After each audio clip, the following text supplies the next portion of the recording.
What happens when a man who has everything realizes he has nothing?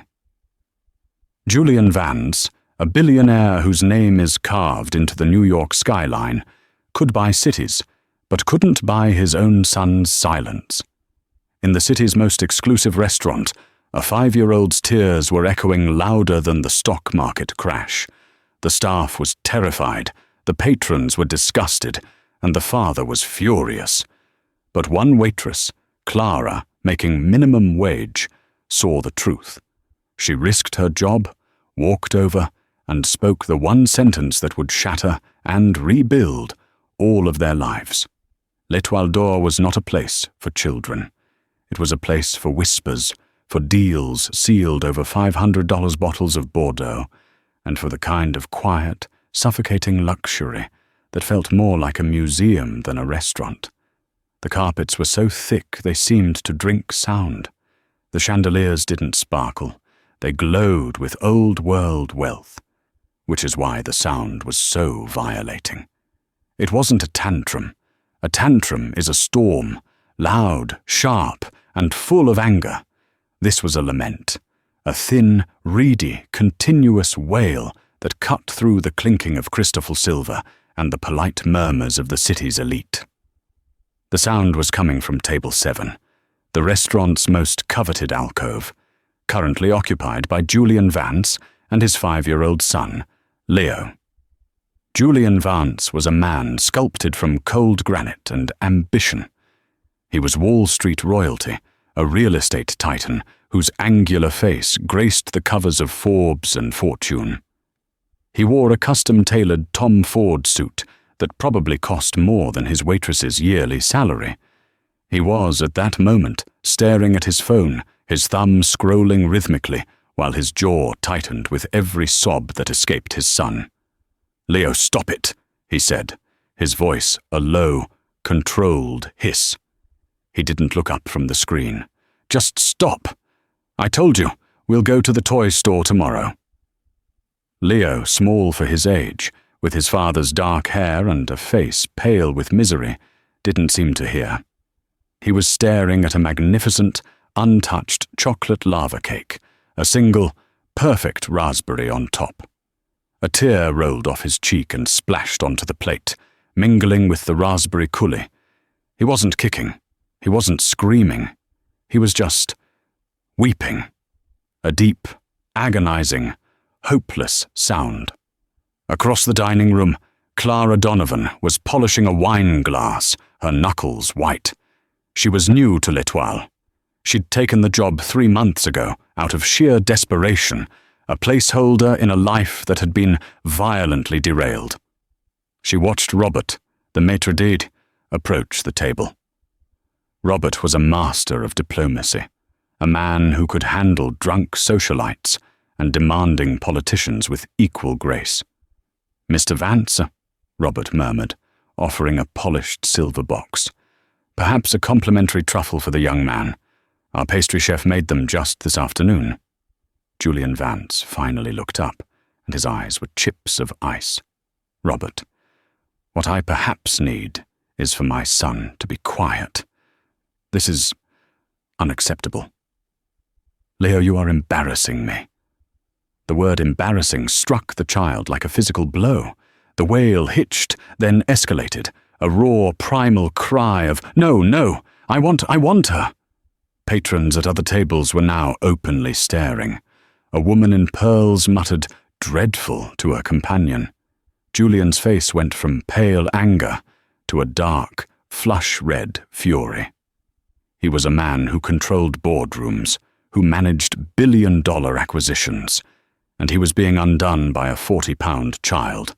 "That's it," Julian snapped, grabbing his son's thin arm. "We are leaving."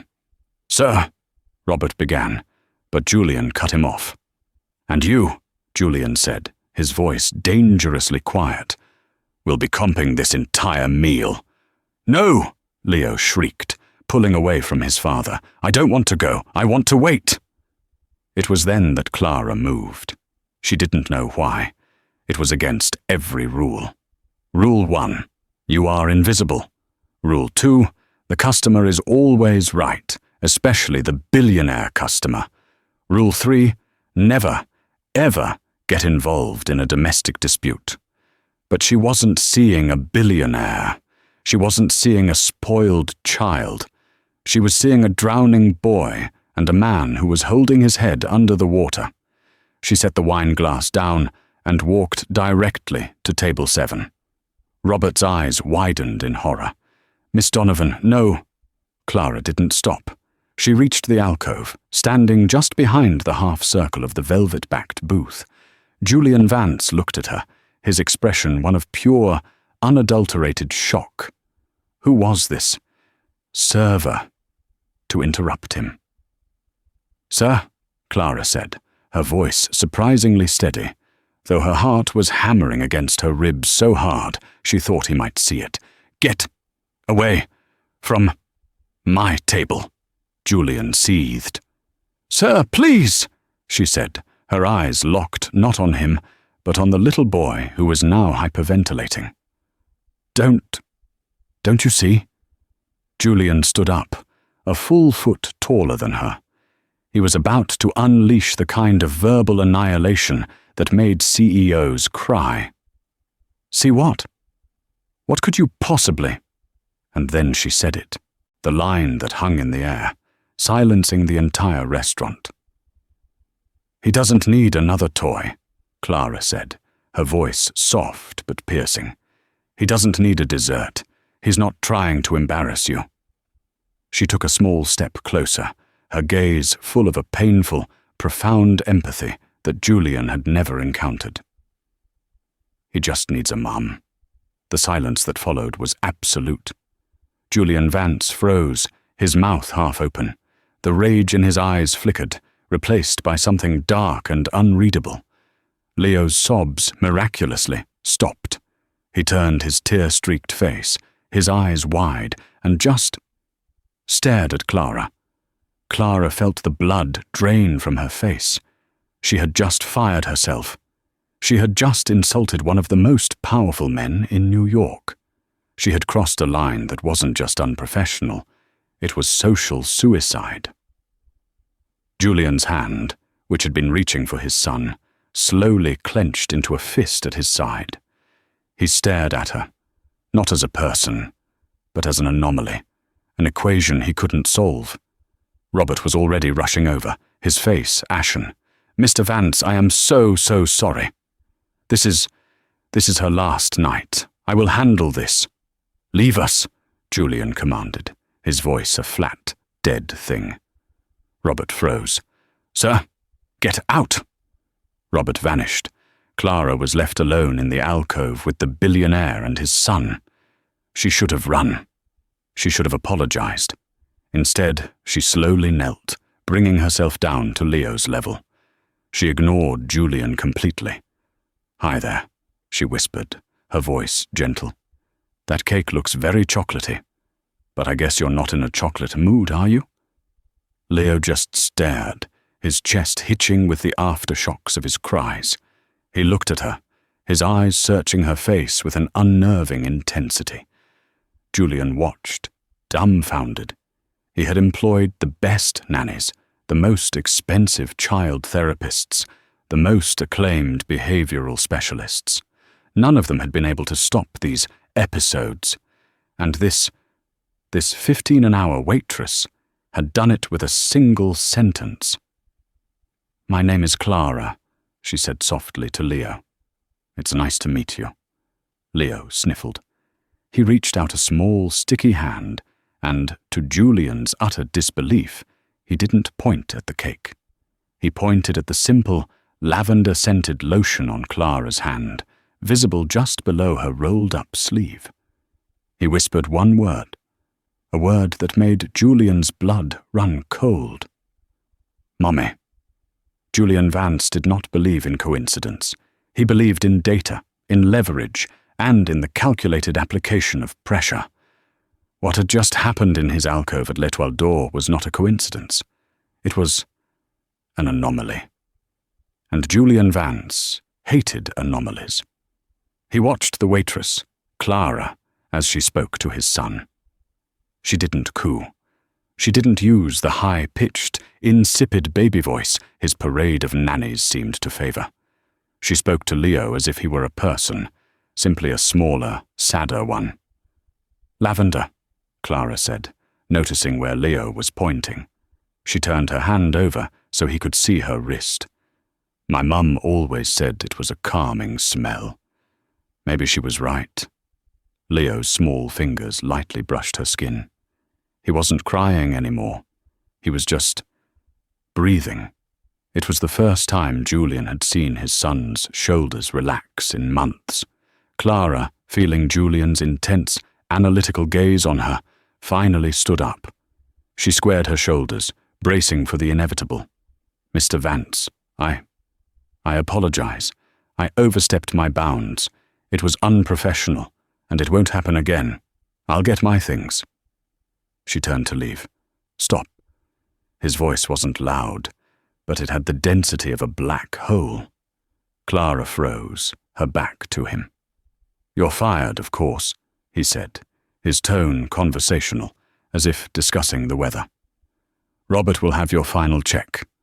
Clara nodded, her eyes stinging. She expected it. She deserved it. But the small "oh" that came from Leo as she tensed was what hurt. "I understand. However," Julian continued, pulling his wallet from his inner jacket pocket. He extracted not cash, but a single, matte black American Express card. It looked heavy, dangerous. "My car is downstairs, a black Mercedes Maybach. My driver, Michael, will be standing by it. I want you to go downstairs, wait by the car, and give Michael this." He slid the card onto the table. Clara turned, completely bewildered. I don't understand. Why?" "You're not being paid to understand," Julian said, his mask of cold control snapping back into place. He was picking up Leo now, who, for the first time, didn't fight him, but rested his head on Julian's shoulder, his eyes still fixed on Clara. "You're being given an instruction." "What instruction? What am I supposed to tell your driver?" "You're not to tell him anything," Julian said. He picked up the card and pressed it into her hand. Her hand was warm, his was cold. "You are to get in the car. Michael will take you to your apartment. You will pack a bag, and then you will give him this card. He will take you to my tailor." Clara stared at him, her confusion warring with a rising sense of indignation. "Your tailor?" "Mr. Vance, I think you're mistaken. I'm a waitress, not whatever it is you're implying." A flicker of something, amusement, irritation, crossed his features. "I am not implying anything, Miss Donovan. I am solving a problem. My problem is that my son is broken.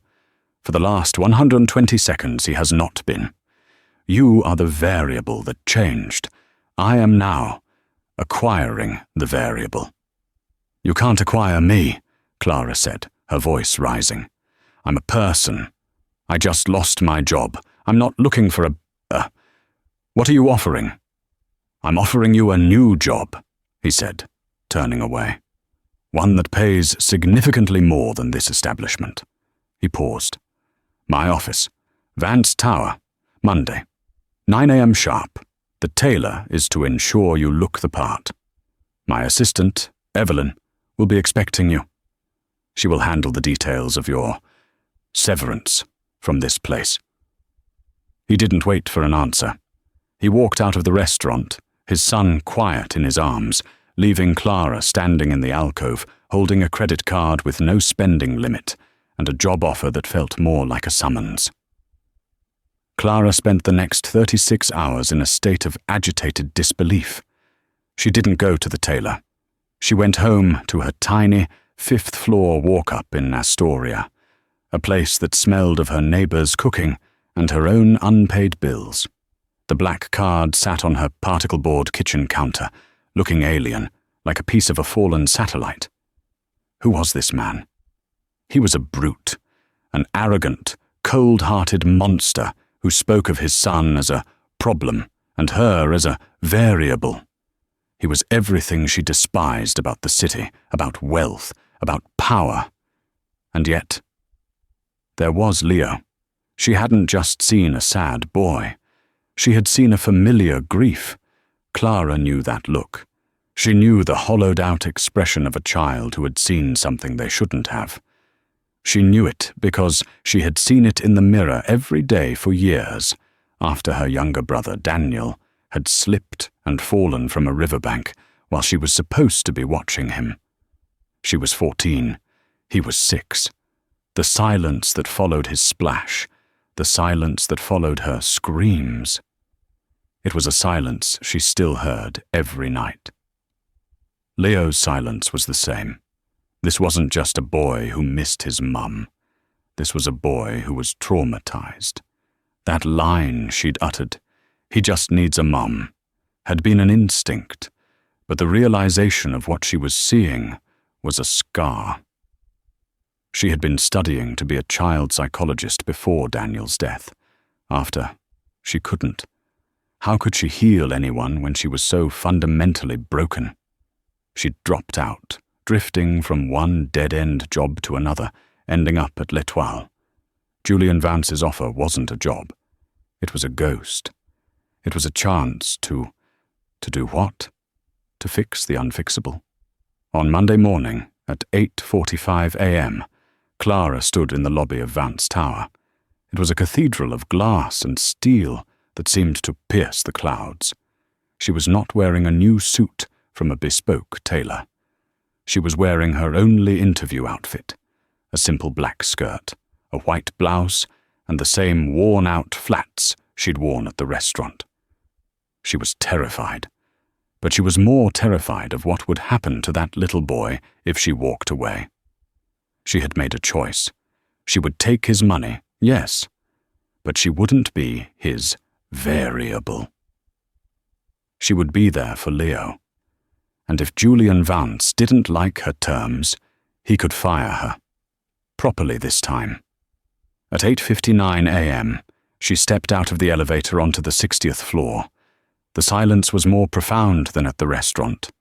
A woman with a severe black bob and an earpiece, Evelyn, looked up from her desk, her expression one of complete disinterest. "You're late," Evelyn said. My watch says 8:59. Mr. Vance was ready at 8:58, and you didn't go to the tailor." Evelyn's eyes scanned Clara's outfit with clinical disdain. "No, I didn't. He won't like that." "I'm not here to be liked," Clara said, her voice shaking only slightly. Evelyn almost smiled. "No, I suppose you aren't." She stood. "He's waiting. This way."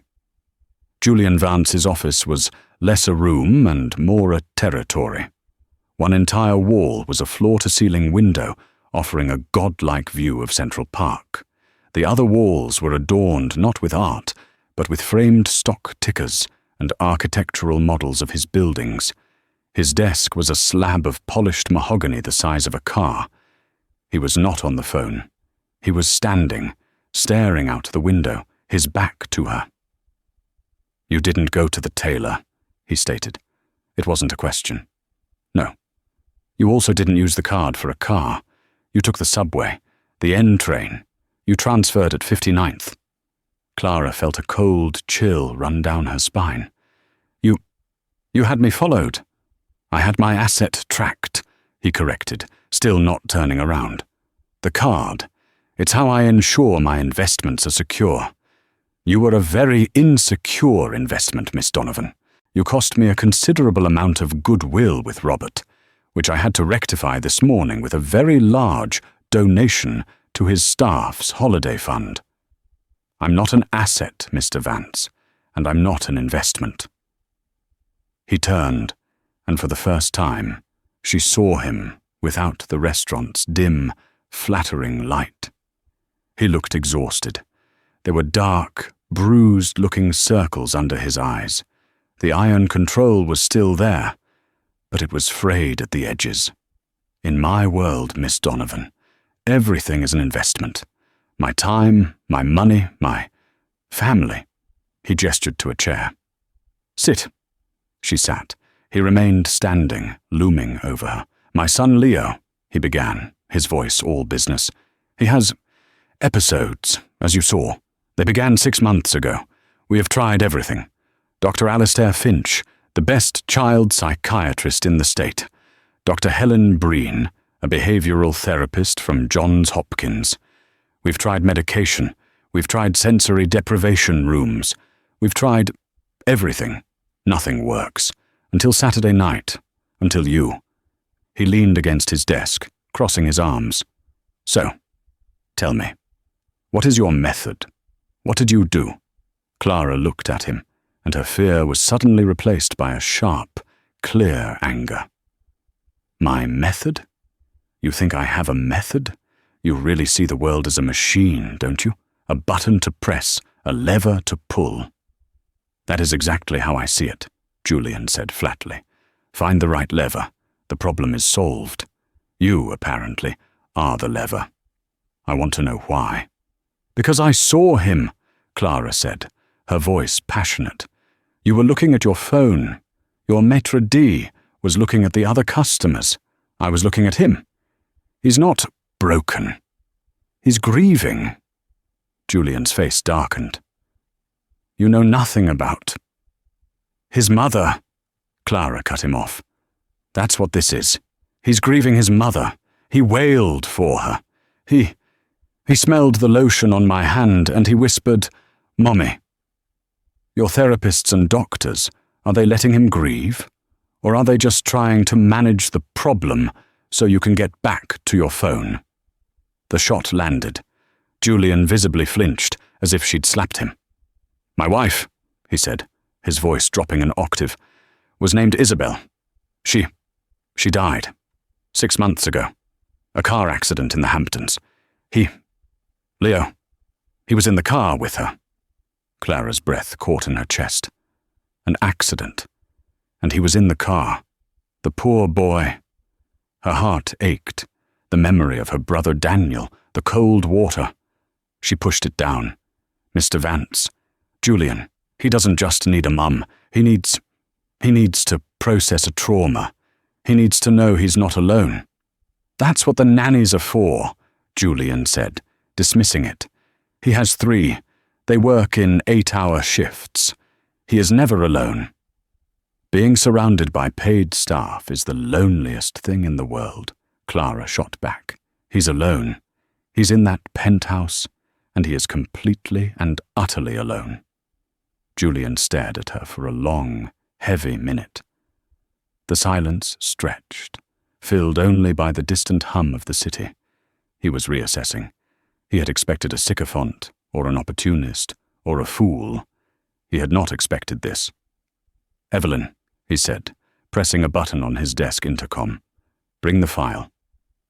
A moment later, Evelyn entered, placed a slim, leather-bound folder on his desk, and vanished. Julian opened it. "This is a non-disclosure agreement," he said. "Standard. It forbids you from speaking about me, my son, my life, my staff, or anything you see or hear within my properties, in perpetuity. The penalty for breaking it is $10 million. He slid it across the desk. "This," he continued, sliding a second document over, "is your contract. You will not be a nanny. The nannies will continue to handle his feeding, bathing, and schedule. You will be a developmental companion.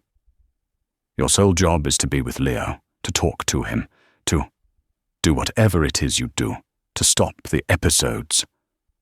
He named a salary. It was a number so large Clara felt dizzy. It was more than she would have made in a decade at the restaurant. "You will live in the penthouse. You will have your own room, your own bathroom. You will be on call 24/7. You get 1 day off every 2 weeks. These are the terms.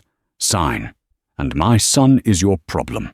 Don't, and I will have you blacklisted from every service industry job in this city for the stunt you pulled Saturday." It was a threat and a promise, woven together. The ultimate Julian Vance special. A velvet glove wrapped around a brick. Clara looked at the papers. The NDA, the contract, the life-changing money, the life-destroying threat. She picked up the pen, but she didn't sign. "I have my own terms," she said. Julian's eyebrows shot up. "Excuse me?" "I'll sign the NDA. I don't care about your secrets, but I won't sign this contract. Not like this." "You are in no position to negotiate, Miss Donovan." "I'm in the only position to negotiate," Clara said, surprised at her own boldness. "You said it yourself. I'm the lever, which means I have the leverage. So here are my terms." She stood up, mirroring him. 1. I am not a developmental companion. I am Clara. That's my title. 2. The nannies report to me when it comes to his emotional care. 3. You. You will be home for dinner. Every night at 6 p.m. No phones, no exceptions. Julian scoffed. "That is absurd. My business, your business can wait. Your son cannot. You don't get to buy me, lock me in a tower with him, and go back to your acquisitions. You want to fix your son? You have to be part of the solution. You have to be a father." "And 4, she said, pressing her advantage. "I am not on call 24/7. I will be there for him, always. But I am not your property. I get Sundays off, all of Sunday, and I leave the penthouse." Julian looked at her, a strange, calculating expression on his face. He was angry, yes, but he was also intrigued. No one had ever spoken to him like this. Not his board, not his lawyers, and certainly not his late wife. "You are," he said, almost to himself, "unbelievably arrogant." "I am," Clara agreed, "unbelievably serious. You want my help? That's the price. Not the money. The time. Your time." He stared at the contract. He stared at her. He thought of the wailing. He thought of the silence that followed. He thought of the word mommy. He picked up the pen, crossed out developmental companion, and scribbled Clara in its place. He initialed it. He crossed out the 24/7 clause and wrote Sundays off. He initialed it. He looked at the 6 p.m. dinner rule. He hesitated for a long time. Finally he wrote 6:30 p.m., 3 nights a week, to start. He initialed it. "Sign the NDA," he commanded. Clara signed. "Welcome to the family, Miss Donovan," Julian Vance said, his voice devoid of any welcome at all. "My driver is waiting for you downstairs. This time I suggest you take him." The Vance penthouse was a 2-story expanse of white marble, glass, and chrome that occupied the top of the tower. It was clinically beautiful and entirely lifeless. The furniture was all low-profile, Italian, and looked as if it had never been sat on. The art was massive, abstract, and felt cold to the touch. It wasn't a home, it was a statement. Clara's room was larger than her entire Astoria apartment, with its own bathroom and a view that stretched all the way to the Statue of Liberty. A suitcase, which she recognized as belonging to his assistant Evelyn, sat on the bed. Inside was a collection of new, tasteful, and aggressively neutral clothes: cashmere sweaters, black trousers, silk blouses. Julian's tailor had found her after all. She hated it. The true heart of the penthouse, however, was Leo's wing. It was a testament to a father's attempt to substitute money for presents. There was a playroom the size of a basketball court, containing a literal 2-story jungle gym, a ball pit, and shelves sagging with every toy imaginable. Most, Clara noted, were still in their original packaging. She found Leo sitting on the floor in his bedroom, which was, by contrast, stark. He was in front of a massive, wall-mounted television, playing a frantic-looking video game. A nanny, a severe-looking woman named Agnes, sat on a chair in the corner, scrolling through her phone. "Hello, Leo," Clara said gently. Leo didn't look away from the screen. He just mashed the controller buttons. Mrs. Miller, Clara said to the nanny. Agnes looked up, annoyed. I'm Clara Donovan. Mr. Vance hired me. Could you please turn off the television? Agnes bristled. He's supposed to have his screen time. Dr. Breen's schedule says 4 p.m. to 5 p.m. It's 4:15, Clara said, and I'm changing the schedule. Please turn it off. I take my orders from Mr. Vance, not I am Mr. Vance's orders, Clara said, using the same flat, final tone she'd heard him use. It worked. Agnes, huffing, turned off the television. The effect was immediate. The room plunged into silence. Leo's face crumpled. The wail was building in his throat. No, no, no, he cried, scrambling for the remote. Turn it on. Turn it on. Agnes looked at Clara with a smug, I told you so expression. Clara ignored her. She knelt on the floor in front of Leo, who was now beginning to hyperventilate. Hey, Leo, it's me. It's Clara, from the restaurant. Go away, I hate you. Turn it on. He threw the plastic controller, which hit the wall with a hollow crack. Clara didn't flinch. I'm not going to turn it on, she said calmly. That game looked really loud. My ears hurt. I don't care, he shrieked. The full-blown episode was coming. Agnes backed away, moving toward the door. I'll just be outside. She fled. Clara was alone with the screaming boy. She didn't try to touch him. She didn't try to placate him.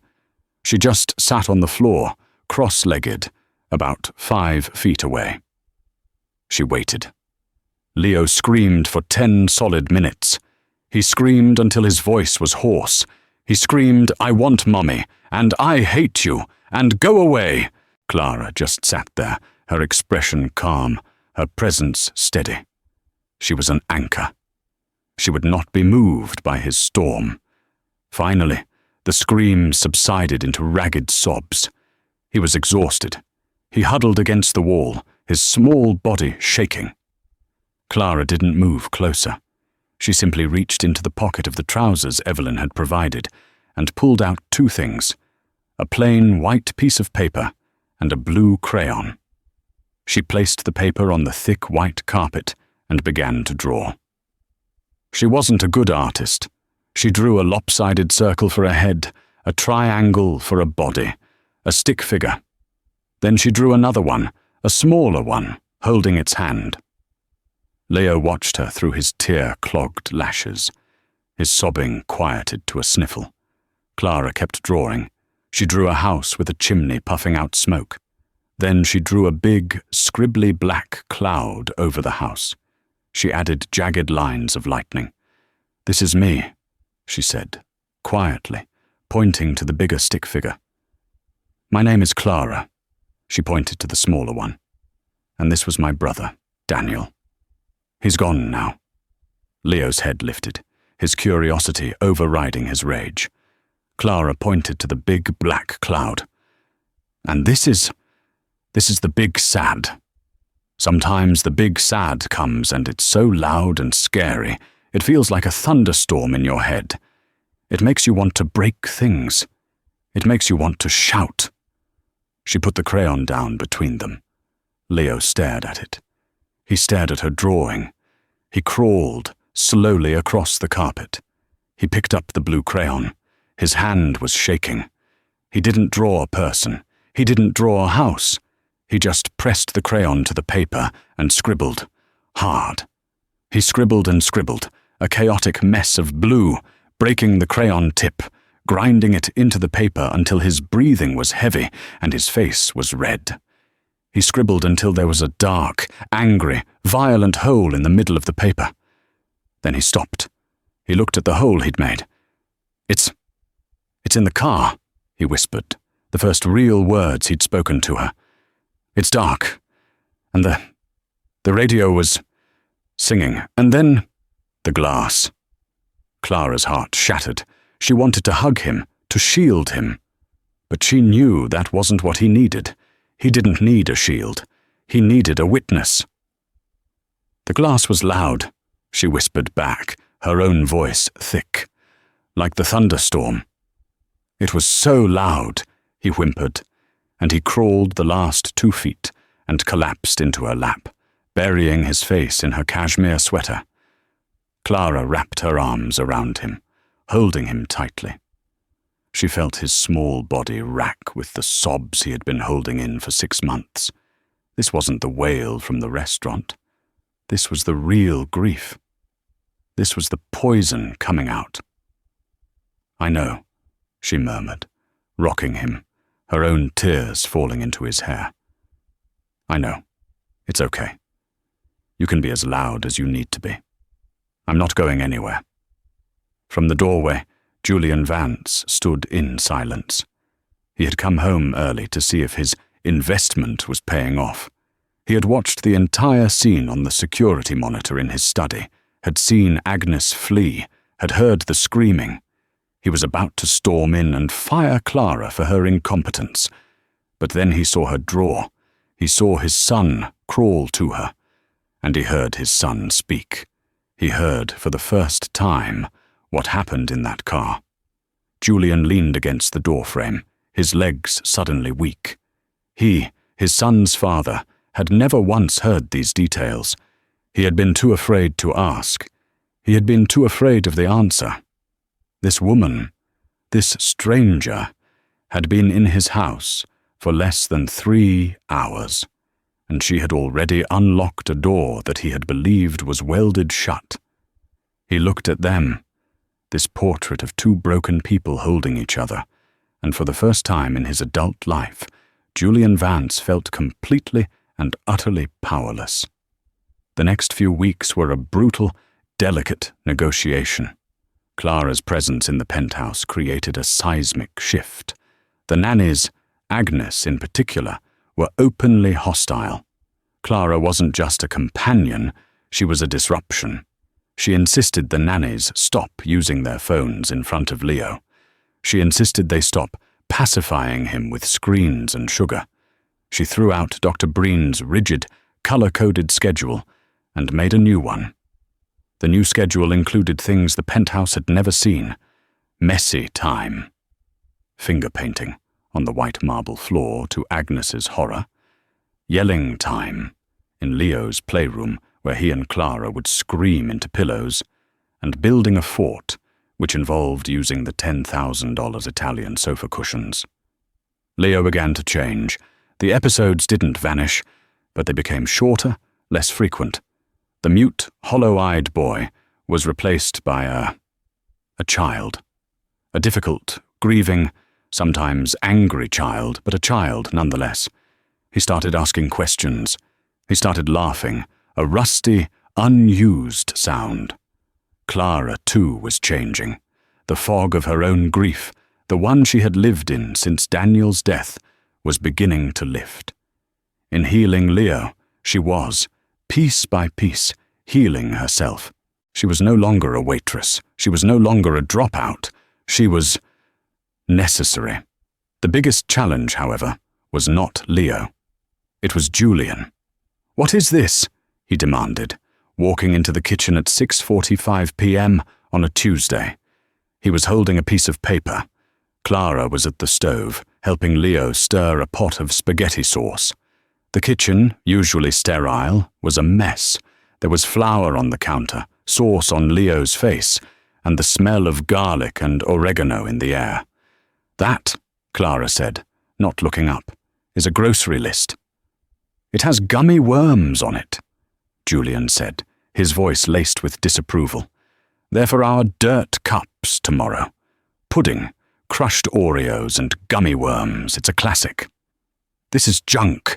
I pay for a private chef, Henri, to curate a macrobiotically balanced, organic." "Henri's food is lovely, Julian," Clara interrupted. "It's also food that no 5-year-old on earth wants to eat. We are making spaghetti. You're late. Your rule was 6:30. Julian stiffened. He hated being managed. "I had a conference call with the Tokyo exchange. It couldn't be helped." "Did the exchange collapse?" Clara asked sweetly. "No, but then it could have been helped." She handed him a wooden spoon. You're on salad duty. Leo, tell your dad what we did today." "We went to the park," Leo said, bouncing. "And Clara pushed me on the big swing, not the baby one. And I went so high I saw the whole world." Julian looked at the spoon, then at Clara, his expression stormy. "The park? You left the building? My security protocol?" "Is suffocating," Clara said. "He needs sunshine. He needs to run. Your bodyguards, Mike and Tom, were with us the whole time. They were very discreet until Leo tried to make them play tag." "Did they?" Julian asked, his curiosity piqued. "Mike is surprisingly fast," Clara grinned. Julian looked at his son, who was chattering away about a squirrel he'd named General Sherman. He looked at the bubbling sauce. He looked at Clara, her face flushed from the steam, a smudge of flour on her cheek. He had an urge so foreign he almost stumbled. He wanted to wipe it off. He slowly, awkwardly, loosened his silk tie. He unbuttoned his collar. He picked up the salad tongs. "So," Julian said, his voice stiff. "This General Sherman, did he look solvent?" Clara laughed. It was a real, bright sound. Julian found himself staring. He hadn't heard anyone laugh like that in this apartment. Ever. Isabel, his wife. Her laughter had been thin, brittle. These dinners became their ritual. 3 nights a week, then 4, then 5. Julian would come home, and the 3 of them would eat together. It was often a disaster. Leo would spill. Julian would instinctively start talking about interest rates. Clara would kick him under the table. "Julian," she'd say, "ask Leo about his drawing, the one with the blue monster." Julian would, awkwardly. "So, Leo, the blue monster. Tell me about its asset allocation." "Dad, it's not an asset, it's a monster. And it's sad because everyone runs away from him."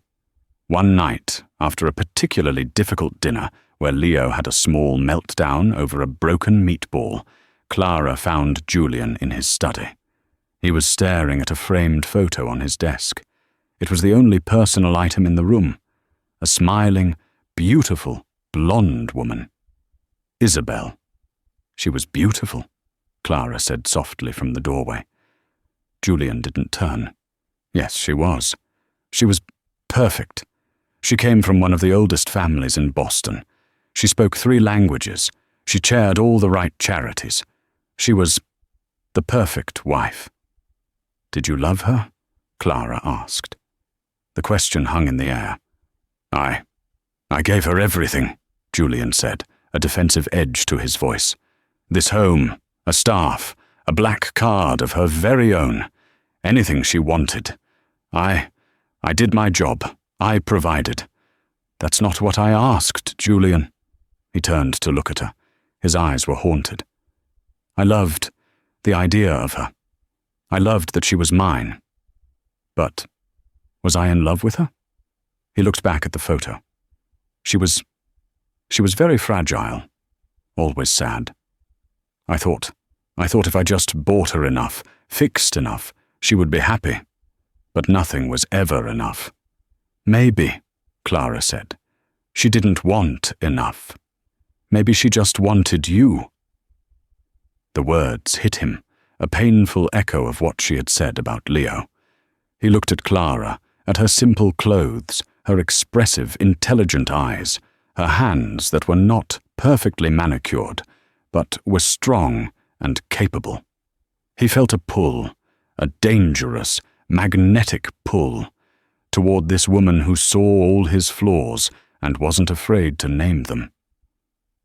"You should go to bed, Clara," he said gruffly, turning back to the photo. "It's late." "Good night, Julian." As she walked away, Evelyn, his assistant, stepped out of the shadows of the hallway. She had been waiting. "Sir." "What is it, Evelyn?" Julian said, irritated. "It's about Miss Donovan," Evelyn said, her voice tight. You asked me to do a deep background check when you hired her. The preliminary one was clean, but the full report just came in. I think you need to see it. What is it? A parking ticket? No, sir, Evelyn said, stepping into the light. She held a file. It's about her connection. To your wife.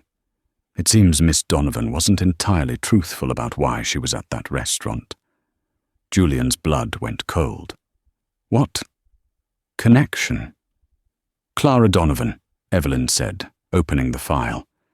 She wasn't just a waitress. It turns out she was Isabel's oldest friend. They grew up together. And, sir, according to Isabel's phone records, the last call she made before the crash, it was to Clara.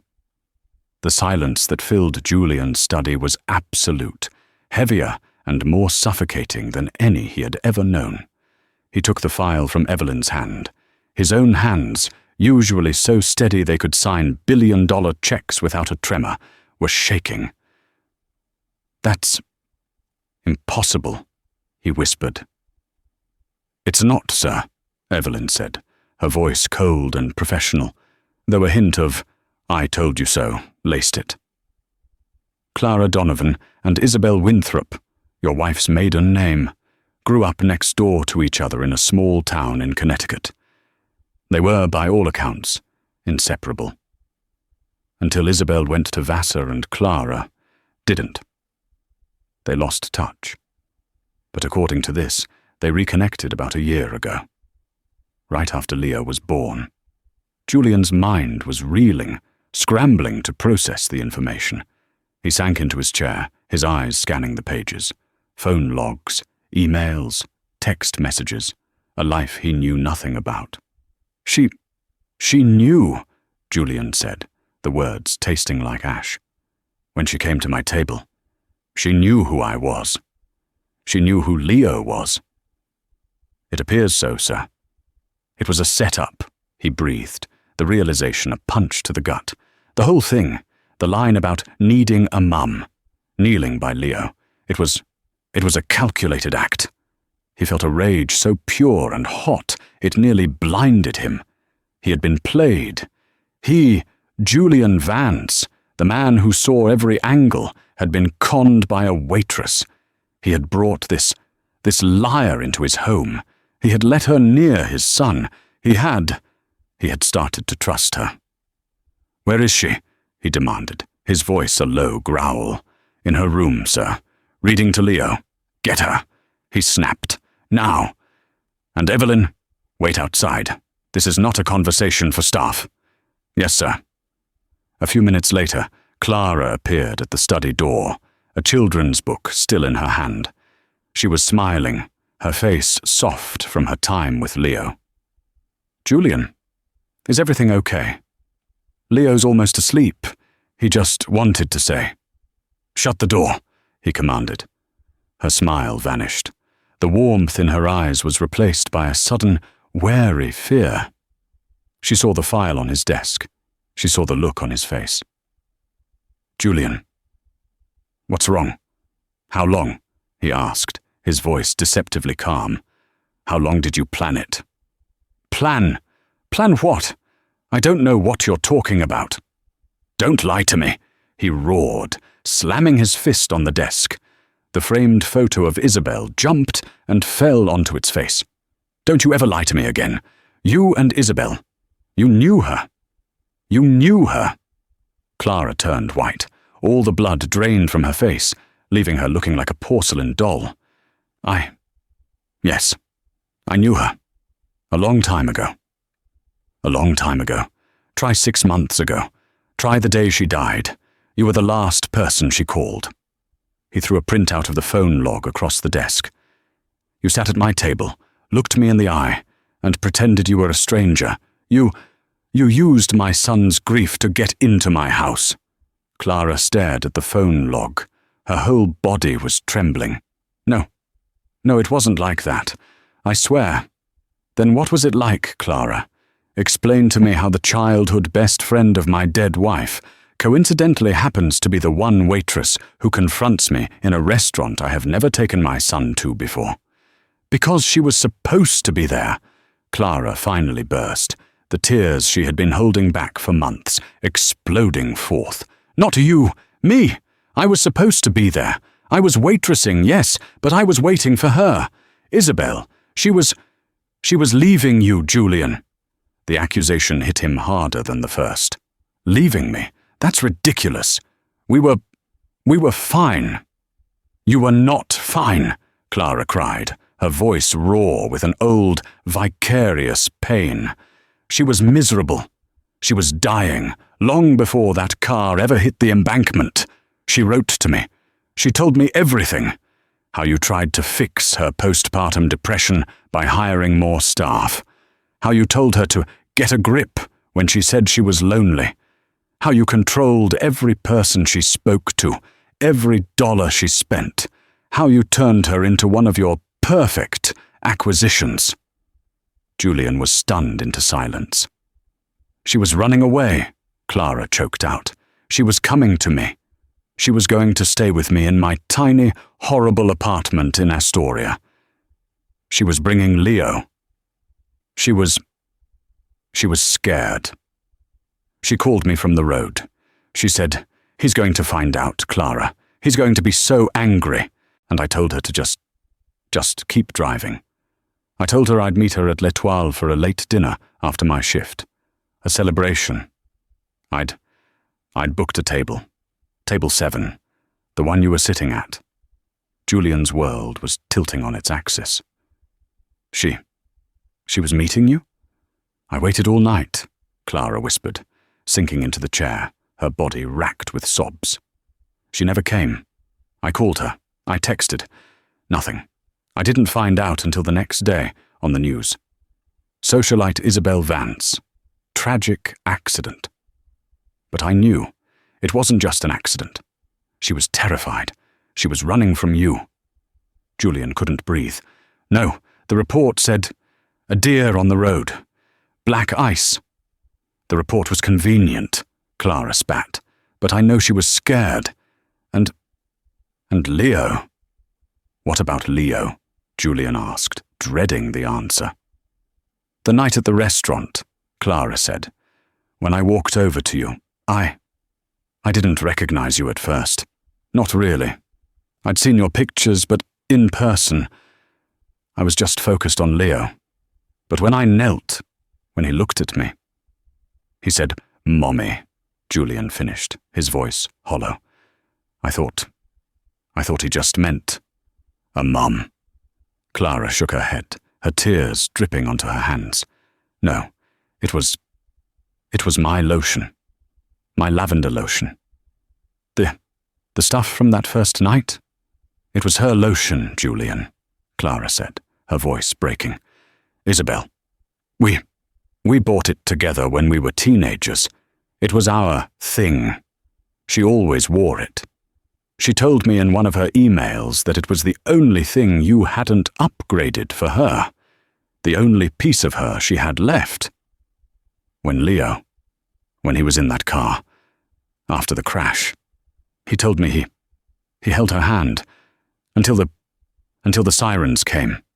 He would have smelled it on her. The room was silent. He wasn't crying because he missed a mum, Clara whispered. He was crying because he smelled his mum. He looked at me, and he thought I was her. Julian Vance finally understood. The boy's grief, the restaurant, the instant connection. It wasn't a trick. It wasn't a setup. It was a tragedy. It was a ghost. He had built a narrative of a perfect, fragile wife taken by a cruel twist of fate. But the truth was infinitely darker. His wife had been fleeing. His son hadn't just seen the accident. He had been holding his mother's hand as she died. And the woman he had hired, the woman he had come to rely on, the woman he was beginning to feel something for, was the one person who knew the truth. "You lied to me," he said, but the anger was gone. It was just empty. "You've been in my house for weeks. You let me. You hate me." "Yes," Clara said, her voice flat, her tears spent. "When I first saw you, I did. I hated you more than any person on earth.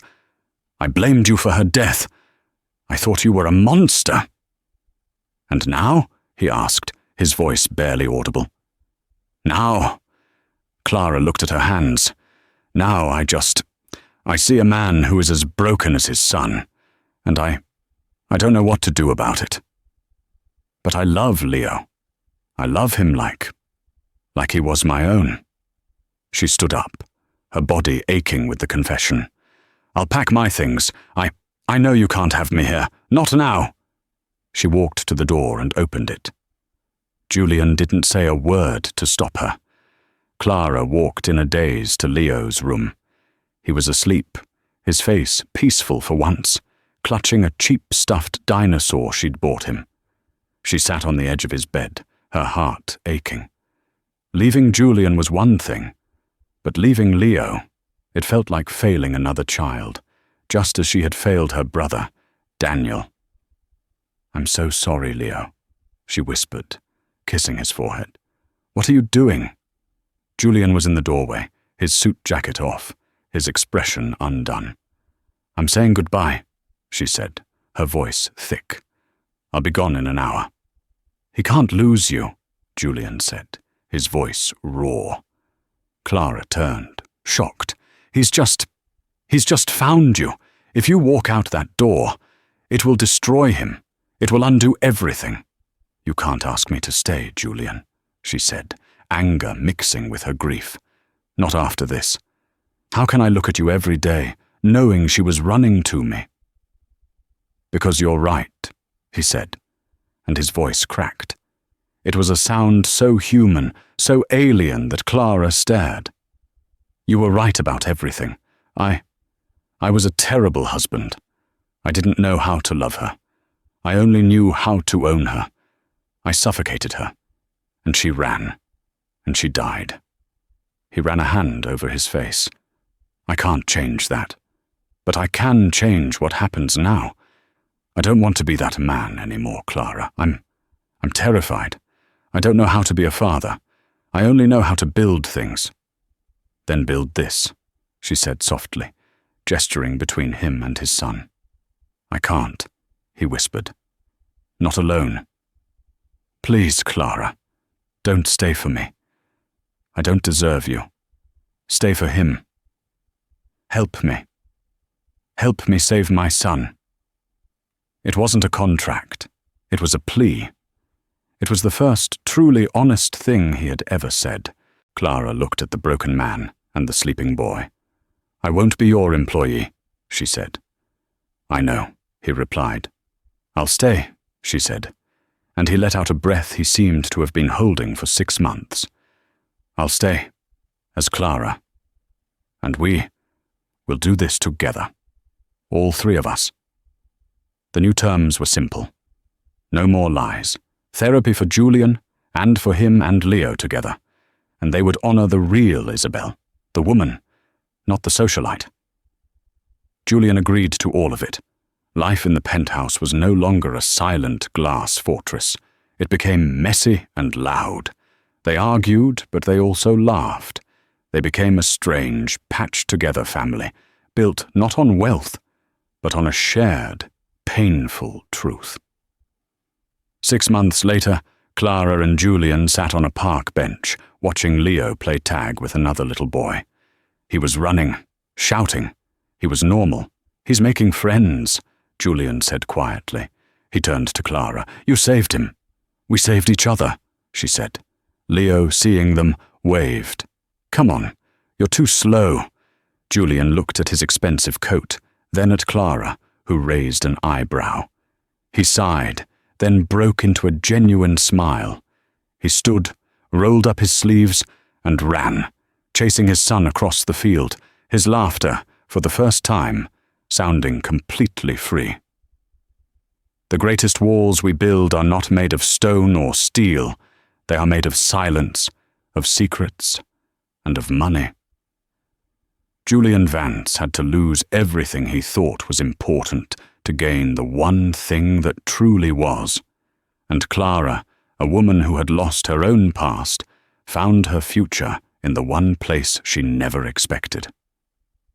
Sometimes the truth isn't a gentle realization. It's a confrontation. It's a painful, necessary, and ultimately healing shatter. They weren't a fairy tale, but they became a real story. If this story touched your heart and reminded you that everyone, no matter how rich or poor, is fighting a battle we can't see, please like this video, share it with someone who needs to hear it. And don't forget to subscribe to our channel for more real-life stories that change the way we see the world. Thank you for listening.